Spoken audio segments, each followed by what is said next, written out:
ہمارے لیے آج کی انجیل مقدس لوکا رسول کی انجیل، اس کا 16 باب 16 سے 20 آیات مقدسہ تک۔ تھوڑی دیر کے بعد تم مجھے نہ دیکھو گے، اور پھر تھوڑی دیر کے بعد تم مجھے دیکھ لو گے۔ تب اس کے شاگردوں نے آپس میں کہا، یہ کیا ہے جو وہ ہم سے کہتا ہے کہ تھوڑی دیر کے بعد تم مجھے نہ دیکھو گے، اور پھر تھوڑی دیر کے بعد تم مجھے دیکھو گے، اور یہ کہ میں باپ کے پاس جاتا ہوں۔ پس انہوں نے کہا کہ یہ تھوڑی دیر کے بعد جو وہ کہتا ہے، اس کے کیا معنی ہیں؟ ہم نہیں جانتے کہ وہ کیا کہتا ہے۔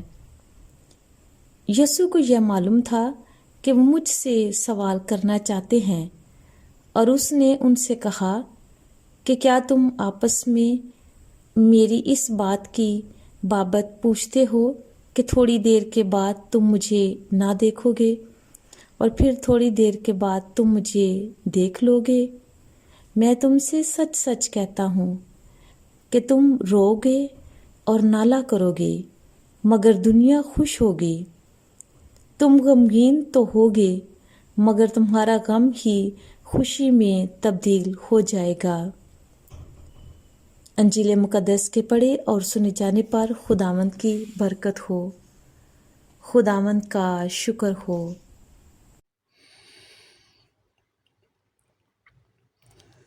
باپ اور بیٹے اور روح القدس کے نام میں آمین۔ مسیح یسوع میں میرے عزیز بھائیوں اور بہنوں اور پیارے بچوں، آپ سب کو کراچی پاکستان سے شوکت بھٹی کا سلام و پیار پہنچے۔ انجیل مقدس بمطابق مقدس یوحنا 16 باب کی 16ویں تا 20ویں آیات کو پڑھ کر مجھے اپنی زندگی کا وہ دن یاد آ گیا جب بیماری کے سبب مجھے کراچی کے کارڈیو ویسکولر ہاسپٹل میں لے جایا گیا۔ چھوٹے ڈاکٹر میری بیماری کی نوعیت کو پورے طور پر جان نہ پائے، اور پھر چند بڑے ڈاکٹرز کو بلایا گیا۔ بیماری کو مجھ سے چھپانے کی غرض سے وہ آپس میں انگریزی میں باتیں کرنے لگے۔ وہ یہ نہیں جانتے تھے کہ میں ان کی باتیں سمجھ رہا ہوں، ان باتوں سے اثر انداز بھی ہو رہا ہوں۔ مجھے یوں لگا میری زندگی بس تھوڑی دیر کی ہے، اور پھر میں اپنے پیاروں سے جدا ہو جاؤں گا۔ اپنی بیوی، اپنے بیٹیوں، اپنے بیٹے، اپنے باپ، بہن بھائی، دوست احباب، اڑوس پڑوس، ان سب کا ساتھ بس چند گھڑیوں کا ہی ہے۔ یہ گھڑی اب آئی تب آئی۔ غم، اداسی، مایوسی میرے رگوں پہ میں سرایت کر گئی۔ میں نے گھر سے نکلنا چھوڑ دیا، اور یہ سوچ کر کہ شاید راہ میں کہیں موت نہ ہو جائے، گھر سے اکیلا نکلنا بھی چھوڑ دیا۔ جب کبھی جاتا تو کسی کو ساتھ لے جاتا۔ میرے عزیزو، نئے کپڑے بھی سلوانا چھوڑ دیا، یہ سوچ کر مر تو جانا ہے تو پھر نئے کپڑے کس کام کے۔ میرا وزن 85 کلو سے 60 کلو ہو گیا۔ بستر پر پڑا بستر جیسا ہی لگتا تھا۔ پھر ایک دن میں نے سوچا کہ اگر برے سے برا ہوا تو سب سے برا کیا ہوگا؟ دل نے جواب دیا، یہی کہ مر جائے گا۔ پھر دل ہی نے جواب دیا، تو یہاں کون 200 سال سے زندہ ہے؟ میرے بچپن کا ساتھی ٹینو کم عمری ہی میں مر گیا۔ بڑی جوانی میں انور خداوند میں سو گیا۔ اقبال نہ رہا، عنایت بھی بچوں کو روتا چھوڑ کر اس دنیا سے رخصت ہو گیا۔ یہ دنیا فانی ہے، ایک سرائے ہے، ایک جاتا ہے تو دوسرا آتا ہے۔ میرے بھائی، یہاں آنا جانا لگا ہی رہتا ہے۔ یہاں بسیرا ہے تو بس تھوڑی دیر کا ہی۔ معاملہ طویل عمری کا نہیں، بھرپور اور با مقصد خوشحال زندگی کا ہے۔ پھر میں نے سوچا کہ مصیبت کا ایک اچھا پہلو بھی ہوتا ہے، دکھ کا ایک خوشی بھرا پہلو بھی ہوتا ہے۔ اگر میں مر گیا تو اچھا پہلو کیا ہوگا؟ دل نے پھر کہا تو خدا کے سامنے پیش کیا جائے گا، پھر کیا ہوگا؟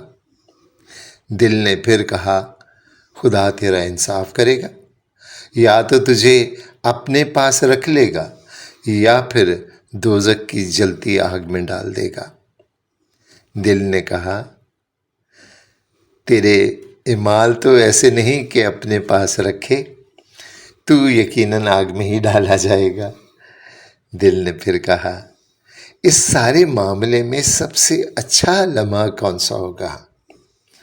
تو دل ہی نے کہا میری زندگی کا سب سے اچھا لمحہ وہ ہوگا جب میں تھوڑی دیر کے لیے ہی صحیح اپنے خالق، اپنے مالک، اپنی جائے پناہ، اپنے قلعے، اپنے خدا، اپنے نجات دہندہ کے سامنے پیش کیا جاؤں گا۔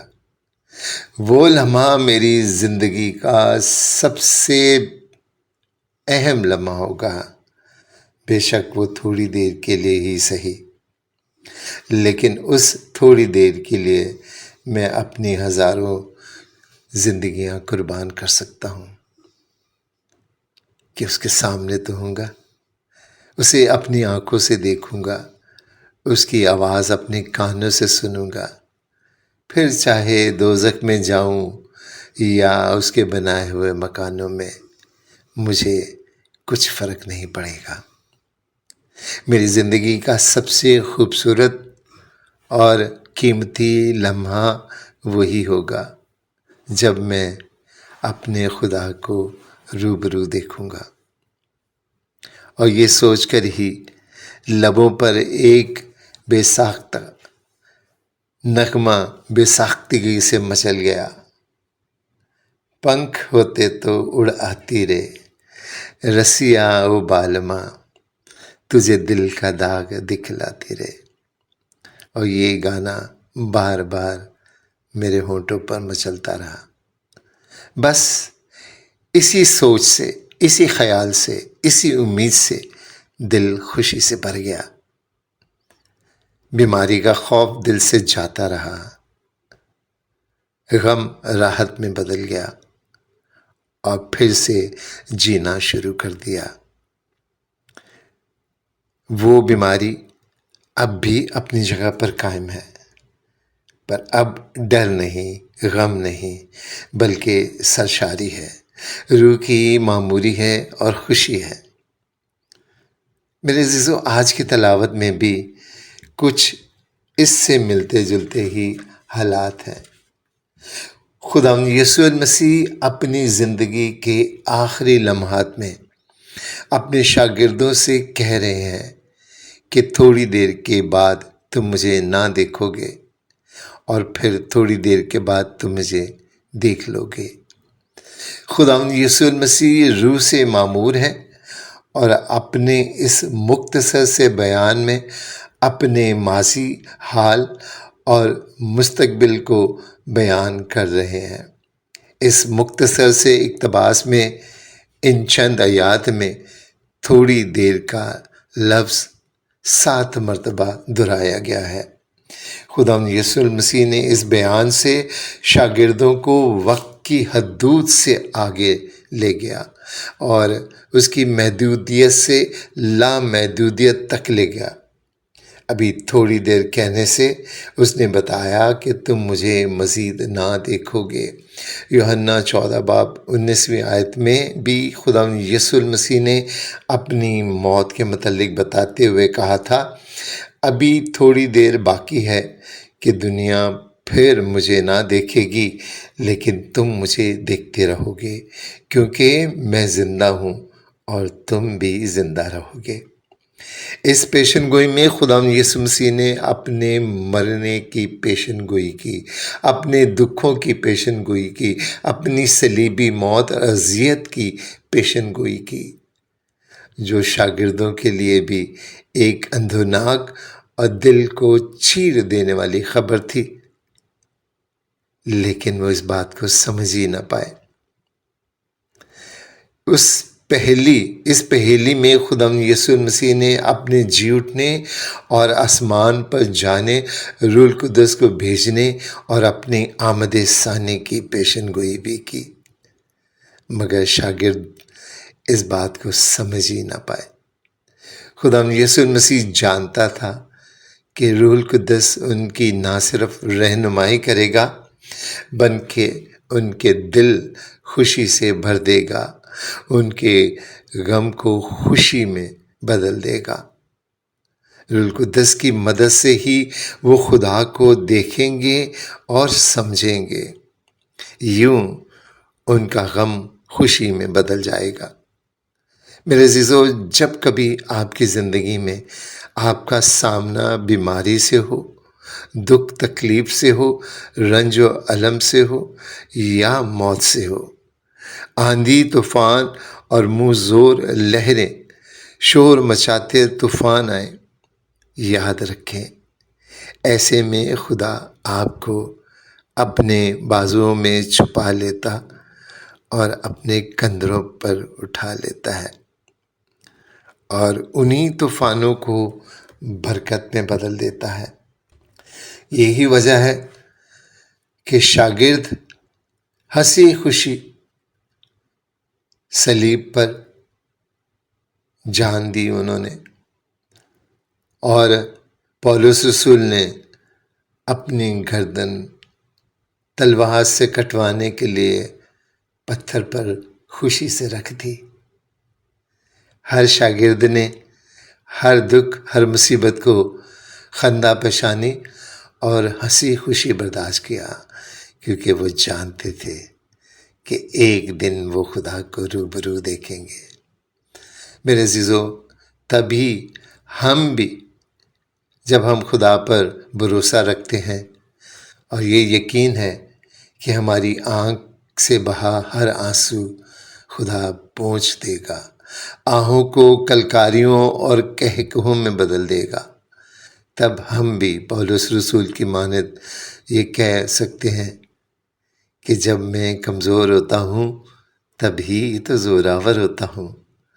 کیوں؟ کیونکہ کمزور گھڑیوں میں میرے قریب تر میرا خدا ہوتا ہے، جو میرے غم کو خوشی میں بدل دیتا ہے۔ اس لیے میرے عزیزو، خدا پہ بھروسہ رکھیں۔ خدا یسوع المسیح عید نزول روح القدس کی جانب ہمیں بڑھا رہا ہے۔ کلیسیا چاہتی ہے کہ ہم خدا پر بھروسہ رکھ کر اس دن کے منتظر رہیں۔ خدا ہم سب کو برکت دے، آمین۔